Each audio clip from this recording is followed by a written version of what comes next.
Behind the first wave of the Soviet assault, they had mounted 143 searchlights to blind the enemy.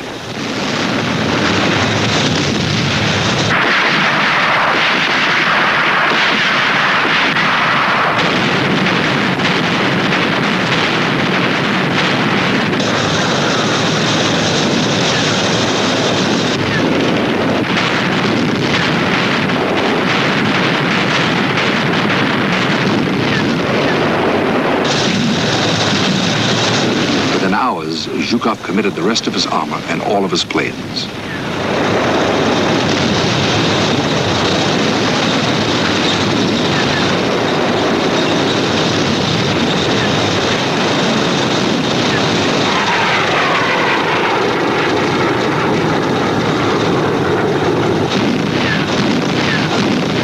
The Germans' outlying defenses were swiftly crushed.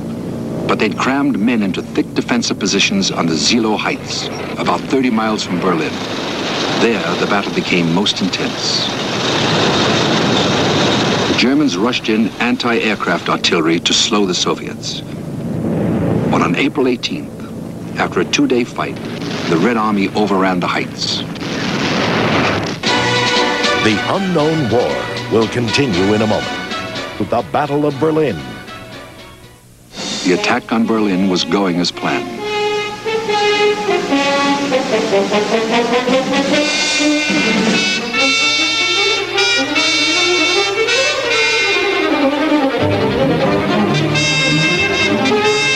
Marshal Konyev had developed his southern attack at speed and with success.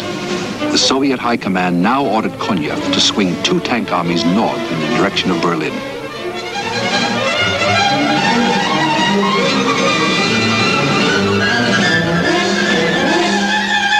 In the north, Marshal Rokossovsky thrust forward.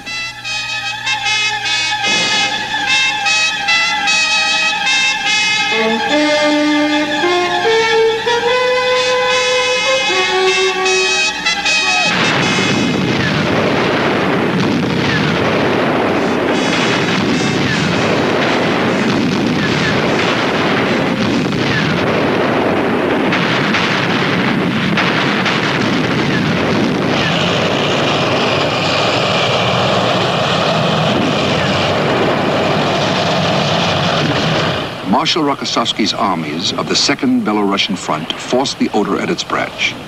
They had to cross two stretches of open water and 2.5 miles of flooded swamps between them, all under heavy fire.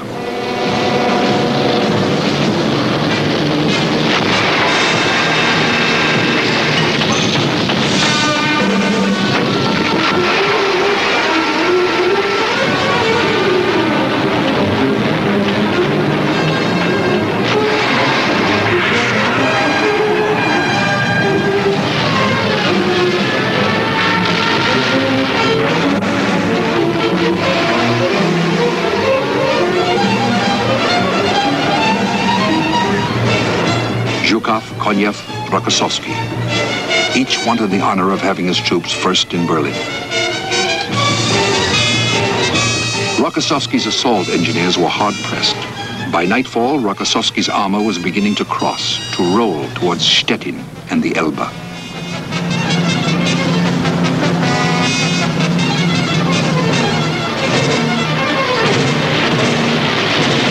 The Luftwaffe sent up what strength it had against the dominant Red Air Force.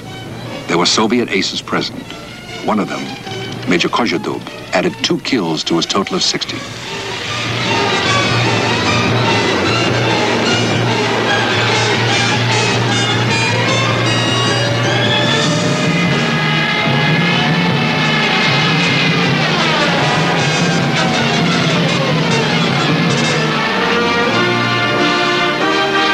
Sometimes the Red Air Force spotted American bombers on their own missions.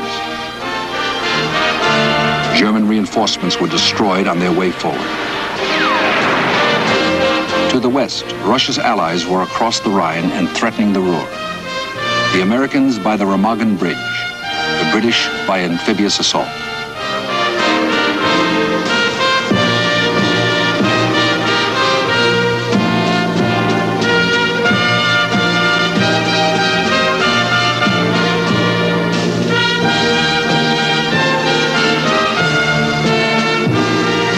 Roosevelt, Stalin, and Churchill had agreed that the Western Allies would first take the bomb-ravaged cities of the Ruhr and then meet the Soviets on the Elbe.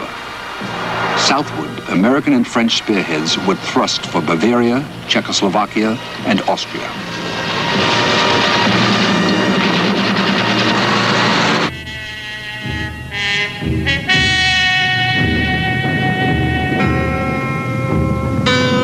In Berlin, 400,000 civilians built barricades from the ruins of their own homes. Every street, every building was to be defended.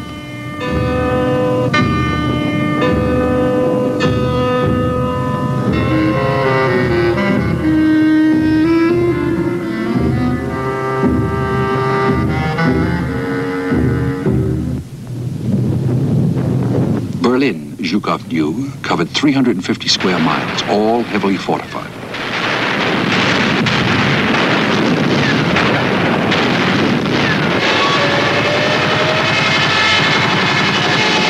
At 1:50 p.m. on April 20th, the fourth day of the battle, Zhukov's long-range artillery opened fire on the city. Berlin's outer defenses began to crumble.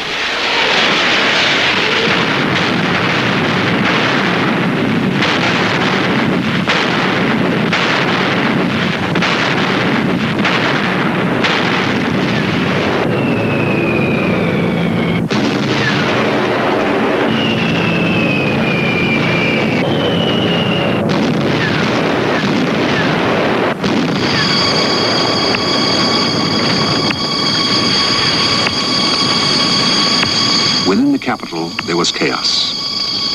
Normally the most submissive of people, the citizens took to the streets, driven by starvation.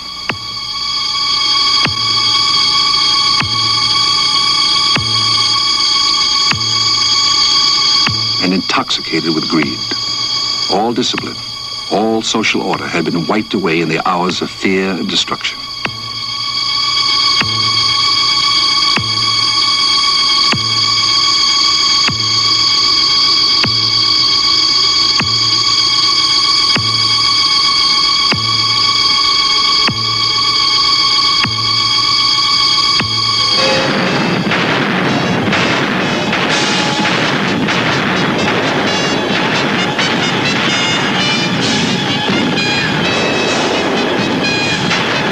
A German armored commander commented, April 20th was the hardest day. My troops had already suffered tremendous losses. They were worn down and exhausted, no longer able to resist the tremendous thrust of the superior Russian forces.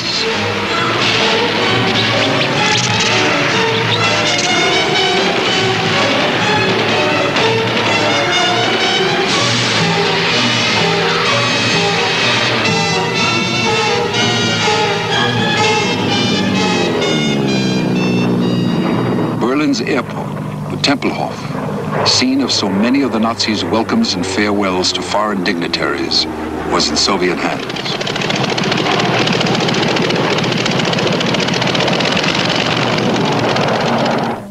The Tempelhof's former commander could not believe he was a prisoner.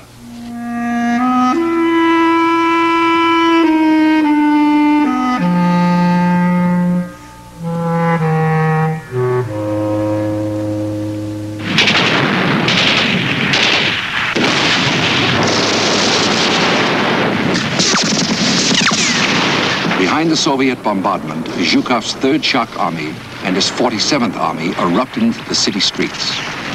Zhukov threw in the 1st and 2nd Guards tank armies after them.